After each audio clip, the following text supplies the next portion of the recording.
издаваме всичко наведнъж. Тоест да имаме на части да показваме. И някой път, особено силно важи за големите брандове, трябва да свикнем, че няма да ни се вижда логото, обаче всички разбираме какво пие момиче. Нали? Смисъл? Да. Значи, ако преди 10 години някой беше показал тази снимка, всички чаха да оплюят. Леле, логото не се вижда. Леле, логото не е да ти е стало. Логото вече мине в ръцете на хората и то ще бъде такова.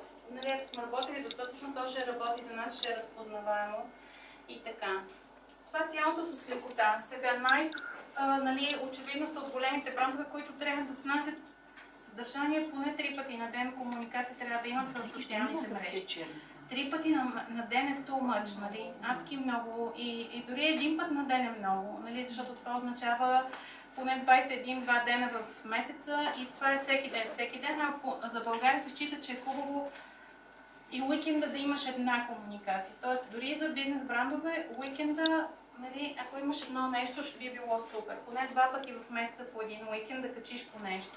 Тоест, това изисква през цялото време много неща и затова трябва да правим, да имаме ситуация и да го правим с лекота. За някой път може да нямаме и коментар, може да имаме снимка в гръб, нали, но тя да работи за нас и тя да ни дава нещо. Тази е относително професионална. Нали, класическите хора, маркетолози, бих казали, макар в гръб е човека. Нали, това е по старите правила, не, но това вече работи и това започват хората да си шерват и така нататък. Той има някакви известни спортисти, случая по-скоро говори. Точно така е, обаче най-хубав снимък. Нали? И няма маратонки, няма никакви такива неща. Има един гръб. Значи фон е много важен. Тук миналата седмица водих едни корпоративни обучения в една финансова институция. И там ни казаха, ами те служителките си правили селфи, събрали с нещо, заселяли си правят си селфи и отзад се вижда на монитора лични данни на клиенти. Така че фонът, тази снимка намерих като подходяща за фон, но нали, фонът е много важен. Случайно това ни показва, тази снимка ни показва, че дори сериозни хора, костюмари ядат сладолед, нали, което също е важно, защото тук насочваш таргетът и кой. Не са само деца, не са само жени, всякакви хора ядат сладолед. Така че фона винаги го съобразявайте. Нали, някой път може са финансови данни, които съвсем не искате да се потекат да изтекат във Фейсбук. И разбира се, когато си правим селфи, се фокусираме върху това как изглеждаме и въобще не мислиме за това, което е отзад. Но това са важни детайли.